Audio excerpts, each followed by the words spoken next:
নবী করিম সাল্লাল্লাহু আলাইহি ওয়াসাল্লাম বুখারী বর্ণিত হাদিসে বলেছেন যে কিয়ামতের আগে একটা সময় আসবে যখন মানুষ যাকাতটাকে জরিমানা মনে করবে, এটাকে এক ধরনের দণ্ড মনে করবে, বোঝা মনে করবে।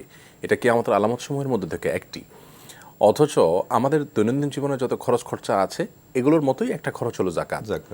যাকাতের মাধ্যমে আমাদের সম্পদ পবিত্র হয় বিধায় আমার ওই সামান্য যে জমানো টাকা আছে সেখান থেকে যে আমার কষ্ট করে সংসার চলছে, সেই কষ্ট করে চলা যে অতি প্রয়োজনীয় আইটেমগুলো আছে তমন থেকে যাকাতটাকেও ইনক্লুড করে নিতে হবে। এতে যেটা হবে যে আল্লাহ তাআলা আমার সম্পদে বারাকা দিবেন। বারাকা না দিলে অনেক পরিমাণ প্রফিট পেয়েও আমি কিছু করতে পারবো না, আর বারাকা দিলে খুব অল্প পরিমাণ প্রফিটও আল্লাহ রাব্বুল আলামিন অনেক কল্যাণ দিবেন। আসসালামু আলাইকুম, কে বলছেন বোন, কোত্থেকে? ওয়ালাইকুম আসসালাম, ঢাকা থেকে মিশু বলছি। জি, প্রশ্ন করুন। জি, আমার প্রথম প্রশ্ন, ইসলামী ব্যাংকে 3 বছর মেয়াদি টাকা রেখে লাভ নিয়ে সংসার চালাতে হয়। এখন মেয়াদ শেষ হলে আবার রাখতে হয়। এখন প্রশ্ন হলো, আমার সংসার চালানোর জন্য অন্য কোনো উপায় নেই, এক্ষেত্রে আমার এই টাকার যাকাত আসবে কি? আচ্ছা, আর কোনো প্রশ্ন? দ্বিতীয় প্রশ্ন, জি, বাহিরে গেলে দূরের রাস্তায় ওয়াশরুমে যেতে অনেক সময় অসতর্কতাও ভাবে প্রস্রাব লেগে যায় কাপড়ে। এখন এই সময় ওয়াক্ত হয়ে গেলে আমি কি করতে পারি? নামাজ কি কায়দা করবো না বাসায় তায়াম্মুম করে ওই অবস্থায় নামাজ কায়েম করবো? জি, আমার কাপড় চেঞ্জ করার কোনো অপশন নাই, এই অবস্থায় আমি কি করবো? আচ্ছা আচ্ছা, ঠিক আছে বোন, আপনার দুটি প্রশ্নই আমরা পেয়েছি। আপনি আমাদের সঙ্গে থাকুন। মোহতারাম, প্রশ্ন পেয়েছেন, ইসলামী ব্যাংকে 3 বছর মেয়াদি টাকা রেখে সংসার চালাতে হয়, আবার ওইটা মেয়াদ শেষ হয়ে গেলে আবার রাখতে হয়, এর বিকল্প কোনো অপশন উনি করতে পারেন কিনা? সম্ভবত বোন যাকাত দেয়া লাগবে কিনা যাকাত কাটার এই প্রসঙ্গটা টেনেছেন। তো বোন, নিশ্চয় আপনার প্রশ্ন উত্তর হলো যাকাত আপনাকে দিতে হবে, কারণ যাকাত আসলে অর্থের আসে। অতএব যখন নির্দিষ্ট ফিগার বা নেসাব পূরণ করবে এবং সেটা নির্দিষ্ট সময় পার করবে তখন সেটার যাকাত দিতে হবে। টাকাটা আমি কোন পারপাস রেখেছি এবং কী জন্য রেখেছি সে বিষয়গুলো খুব বেশি মুখ্য নয় এখানে, যার কারণে যাকাত আপনাকে দিতেই হবে। শুধু এটুকু মনে রাখলেই হবে যে আপনার যাকাতটাকে কোনো প্রকার জরিমানা মনে করা উচিত নয়। নবী করিম সাল্লাল্লাহু আলাইহি ওয়াসাল্লাম বুখারী বর্ণিত হাদিসে বলেছেন যে কিয়ামতের আগে একটা সময় আসবে যখন মানুষ যাকাতটাকে জরিমানা মনে করবে, এটাকে এক ধরনের দণ্ড মনে করবে, বোঝা মনে করবে। এটা কিয়ামতের আলামত সমূহের মধ্যে থেকে একটি। অথচ আমাদের দৈনন্দিন জীবনে যত খরচ খরচা আছে এগুলোর মতোই একটা খরচ হলো যাকাত।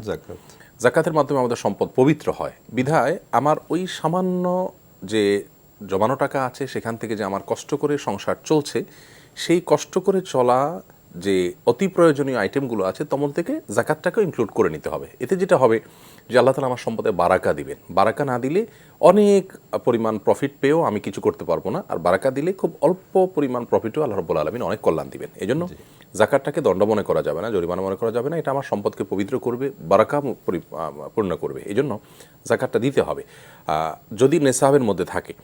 আর যদি নেসাবের নিচে চলে আসে তাহলে তার যাকাত দেওয়ার প্রশ্ন ওঠে না।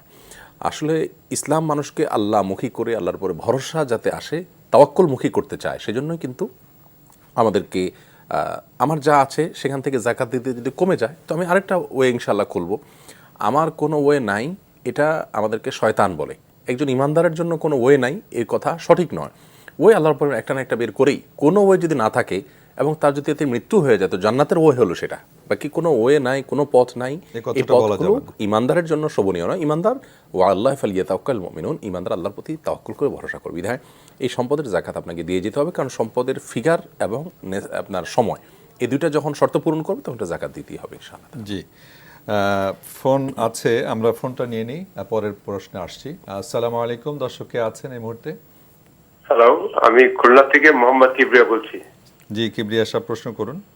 আমার প্রশ্ন হচ্ছে যে শাওয়াল মাসের যে 6 রোজা রাখলে সারা বছরের রোজার সওয়াব পাওয়া যায়, কিন্তু জিলহজ মাসের যে 10টা রোজা রাখা আছে এই সওয়াবটা কিভাবে হবে, যোগ হবে? আচ্ছা, আর কোনো প্রশ্ন? না, আর কোনো প্রশ্ন নেই।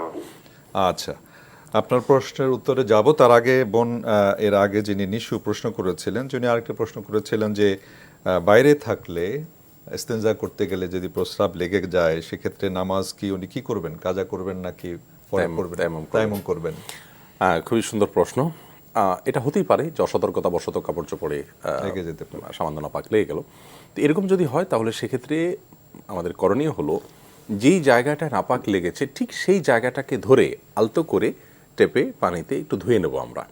আমাদের দেশে সব ওয়াশরুমে পানির ব্যবস্থা আছে আলহামদুলিল্লাহ, যেহেতু বাইরের অনেক দেশে ওয়াশরুমে পানির ব্যবস্থা সবসময় থাকে না, কিন্তু আমাদের দেশে থাকে। তো বাইরের কথা বলবো যে যদি সেখানে ব্যবস্থা নাও থাকে তো বাইরে কোনো বেসিন নিশ্চয়ই থাকে, অতএব আলতো করে হলো সেই জায়গাটা আমরা ধুয়ে নেব। যদি পেশাবের ছিটা এত কম আসে, যেটা শুয়ের আগে যে পরিমাণ পানি থাকে ওই পরিমাণ, যেটাকে বলে ছিটা, তাহলে ওটাকে কেয়ার করার দরকার নাই, ওটা আল্লাহ তাআলা ইনশাআল্লাহ মাফ করবেন। যদি বেশি পরিমাণে লাগে তাহলে সেক্ষেত্রে সেটাকে আলতো করে ওই জায়গাটাকে ধুয়ে ফেললেই চলবে। সাধারণত শুকোতে অন্তত হাফ মিনিট তো লাগে মিনিমাম, বা তার চেয়ে কম বেশি লাগে। অতএব এই সময়ের মধ্যে আপনি খুব দ্রুত টেপের মধ্যে গিয়ে ওটাকে ধুয়ে ফেলবেন, তাতে কিন্তু আপনার সালাত হয়ে যাবে।